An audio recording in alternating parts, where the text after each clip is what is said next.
and welcome to my channel, Overcoming Gluttony. My name is Alicia, and I used to weigh 327 pounds. I currently weigh 261 pounds. And on this channel, I vlog daily, plus I show you all of the food that I have in my household every week, and I also show you what I've meal prepped. We also get to grow microgreens together, and these are organic fenugreek microgreens that we planted about 11 days ago. I need to get to eating these. I've only had them once so far, and for this top bowl, I plan on making some smoothies, like 7 smoothies on Monday, which is about 3 days away.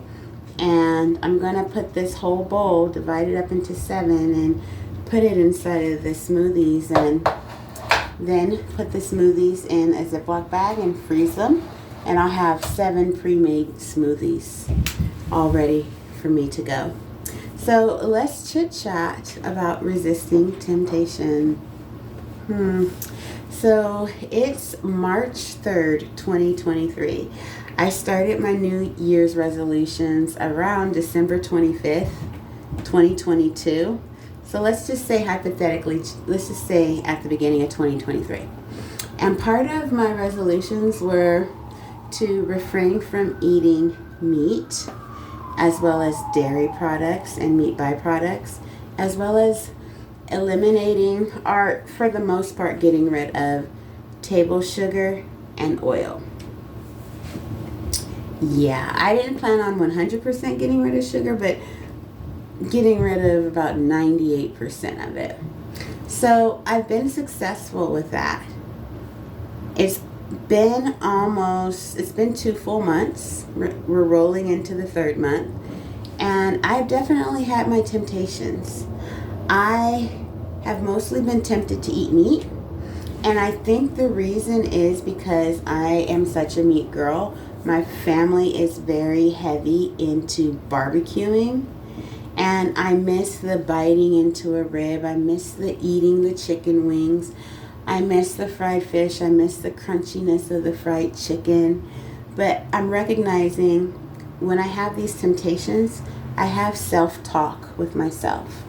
And I ask myself, I guess you could say I have a conversation. And I ask myself, why did I give the meat up in the first place?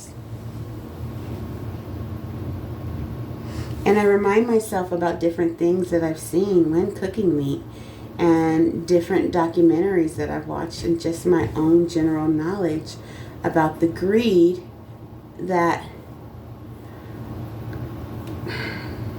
American culture thrives on. I feel like conglomerates don't care whether or not they get us sick. They just care about making a profit. And because we rely too heavily on convenience, they could shovel anything in our faces and we'll eat it. So that's one way that I've resisted temptation when I have these cravings to want to eat meat. I remind myself of why I gave it up in the first place. Another way that I resist temptation is I don't just sit and lounge in a Popeyes fried chicken place, because I know I'm going to be tempted to eat their french fries.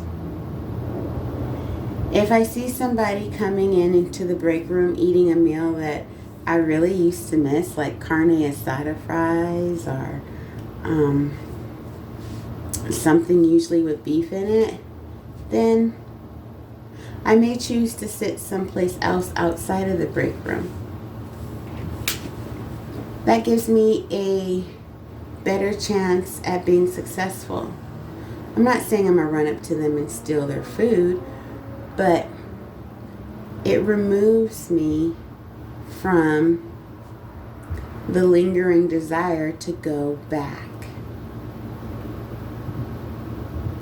As far as how do I resist the temptation to not pick up potato chips or cookies, well, one, I kind of have a strong dislike towards the junk food industry because of the way they prey on us.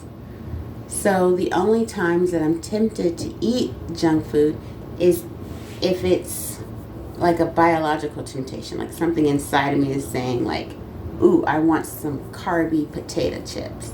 But then my mind is like, no, those things really aren't food. So you don't need to want that. Eat some nuts. Go buy a burrito. You know? And the burritos that I buy, the Mexican food places cook their own beans and make their own rice, and I can get vegetables there and whatnot. So it's not the healthiest option, but it is healthier than potato chips. So that's how I resist temptation when it comes to junk food. And another way is I set boundaries with myself about how much junk food I can have. I personally prefer not to buy packaged junk food anymore because I don't feel like they love me. The people that make it. The people that cooked that food and came up with that recipe don't love me. They're not interested in my well-being. Whereas somebody who bakes something for potluck or a church member giving me some baked goods, I feel like they love me, so they're not going to put things in there that they feel will do me harm. So those are ways that I am able to resist temptation. I think that this final tip will be huge for all of us, but we should recognize that it's not a bad thing if we're tempted. That's natural. We are spiritual beings, but we do live in fleshy bodies. So recognize that if you're tempted, it doesn't mean that you're wrong or that you're bad. Let's fortify ourselves and find ways that we can resist temptation so that we will resist temptation. Think about other areas in your life where you didn't give in to temptation, and then strategize and find a way to implement a plan to avoid going back to the negative eating behaviors that you had in the past. So I would like to report to you that I have been successful with meeting my 2023 health goals. This morning I did have my breakfast consisted of 60 ounces of water and 4 servings of raw vegetables. Plus, I also walked for an hour before going to work, and I almost have 7 bonus hours of exercise in. So I would like to read to you a poem that I wrote. It's titled The Truth. The Truth. Satan is willing to tell you anything you're willing to believe. Though you already know the truth, he's still willing to deceive. So when you hear his voice and your blood pressure begins to rise, quickly take out your sword and don't let his lies hypnotize. He comes to steal, kill, and destroy, and he is seeking you. He wants us to burn in hell and suffer while on earth too. So don't be distracted or grieved by his false claims.